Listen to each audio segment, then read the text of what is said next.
Ah!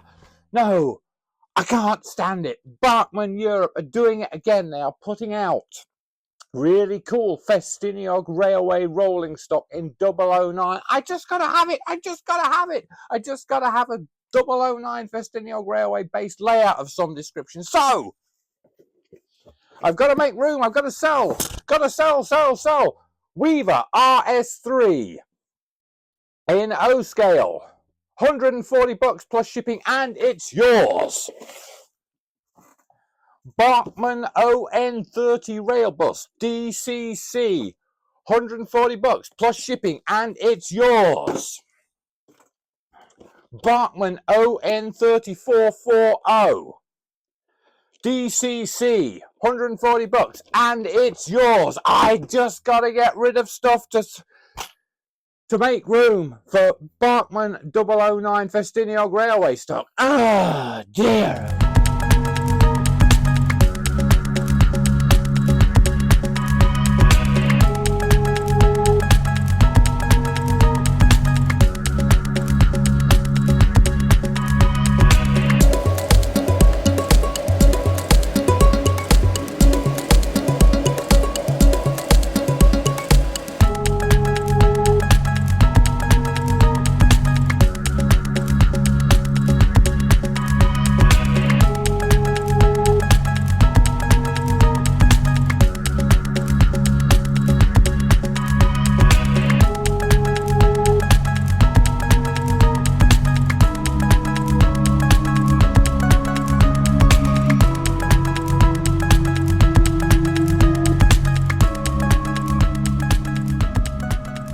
Hello everybody, Ian here.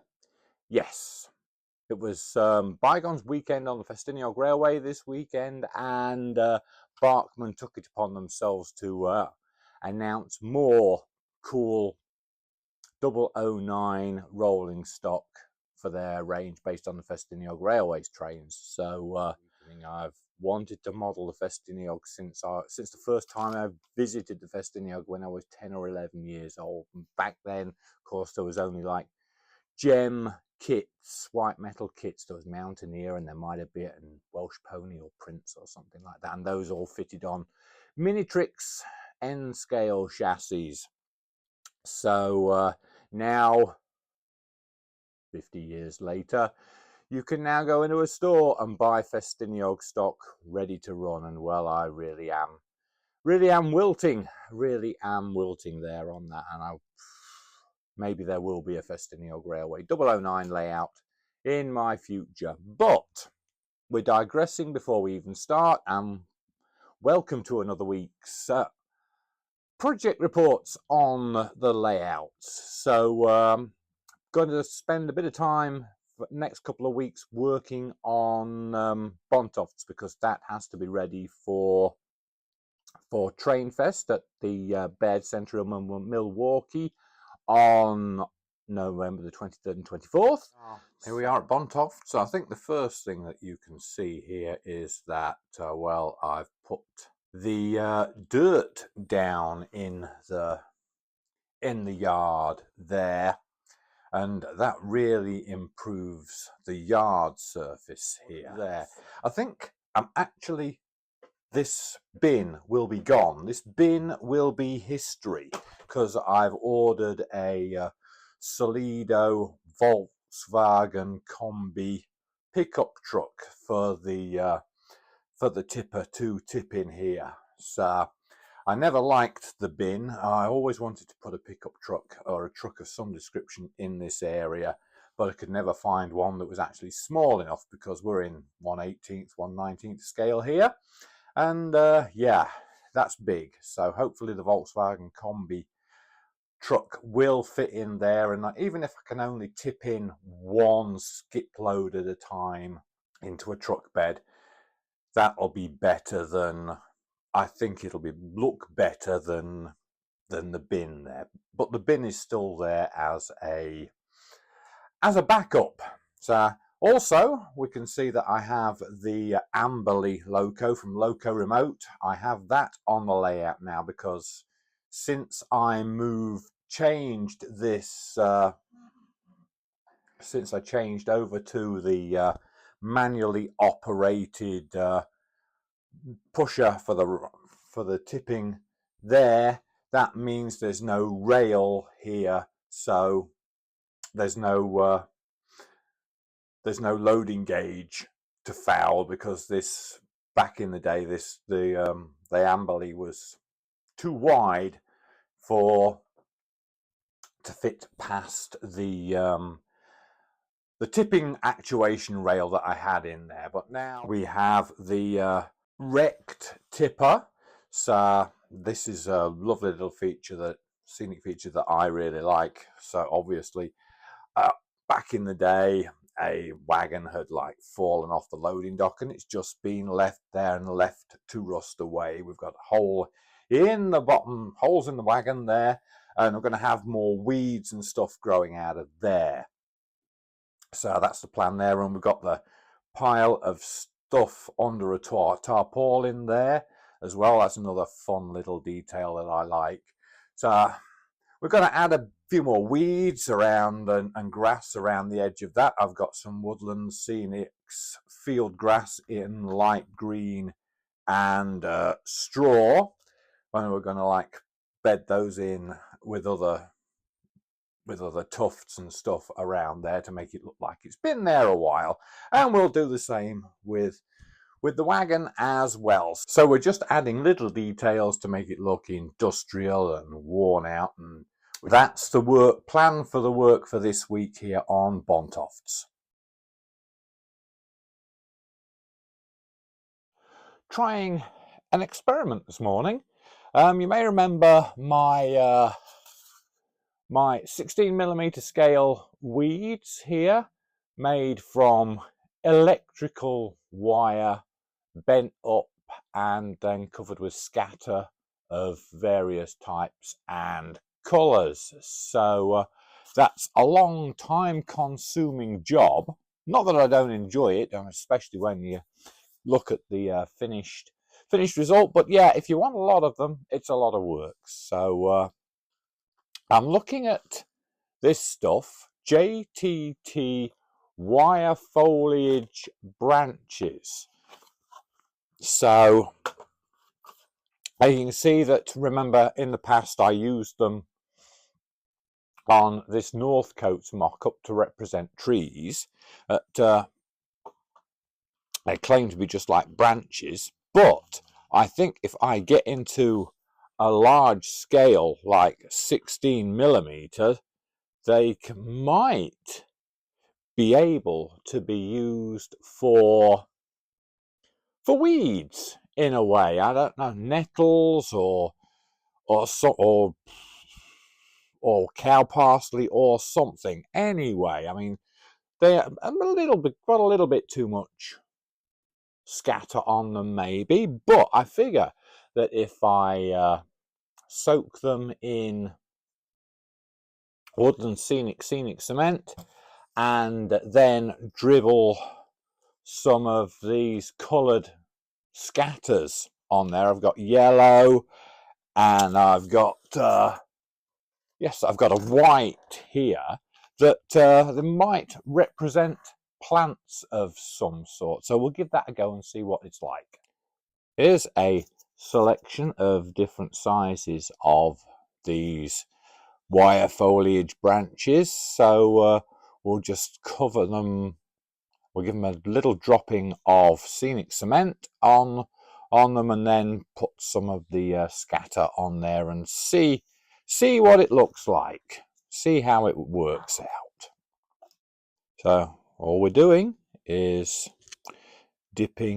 dropping little droplets of the scenic cement onto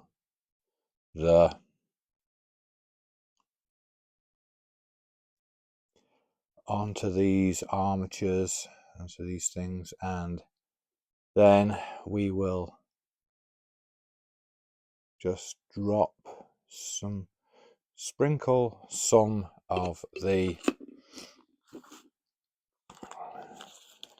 this fine coloured powder on onto them, and we'll just see how it works. So I've now got some of this the white powder. I've sprinkled some of the yellow on there. I'll put some white on there. This probably more like a cow parsley sort of plant, maybe. But so we're just sprinkling it on here, and we'll basically we've got it on there. We'll just wait until it's dry and see how they look. This is today's surprise arrival in the mail. Wasn't expecting this for a couple more days, but it's the Solido 1/18 scale VW Combi pickup truck. Now the canopy is superfluous to requirements, so we can just like get rid of that and be done with it. And then you can see that the idea will be to have this park under here and tip from the wagon, from the skip up here into the truck below. This then is the first attempt at working on the tipping system and loading into the new truck. So I've added a larger bed here, a deeper sided bed, so that we can get some extra sand in there. We wouldn't have to be emptying after every tip of the wagon. So the idea is that we would place the vehicle there, we would tip into here, and when this is full, this could be pulled off, slid off the back behind the back seam, and then emptied and then pushed back into place. The ramp, the chute here is there because to stop any overspill over the sides of the bed of the truck. That's the idea. So we would just have the wagon here, and it would then tip, and well, yeah, I guess this works. Here then we have some more weeds. You might look at these and think, oh, well, these don't look very good with these. Don't look like weeds with these long stems. But the thing is like you've got a long stem, you can plant it a long way into the ground, and they stay in place. They stay fixed in place. So they were quick and they were easy, and there's probably going to be more appearing on the layout. Here we are. I've now planted 2 or 3 batches of my quick and easy weeds, and I think you can agree that they do look the part. They look pretty good. Not bad for 5 minutes work on some of them. So I think we can call the weeds a win. There we go. That's a pretty productive week's work there, don't you think? We've got a good looking tipping point that seems to work well, and we have some really nice looking weeds that I really like for the overgrown yard effects. Feeling pleased with what I've done this week with what do we got? A month to go to Trainfest in Milwaukee. Things are looking good. Anyway, next week we will talk about this baby. This is one of Chris Rennie's Loco remote kits. This is the Bredbury Sewage Works loco creature, call it what you will. It's one of his wonderful 3D kits, and I'll take you through building one of these next week. In the meantime, build that model, lay that track, run that train. Above all, have fun. We'll see you next time.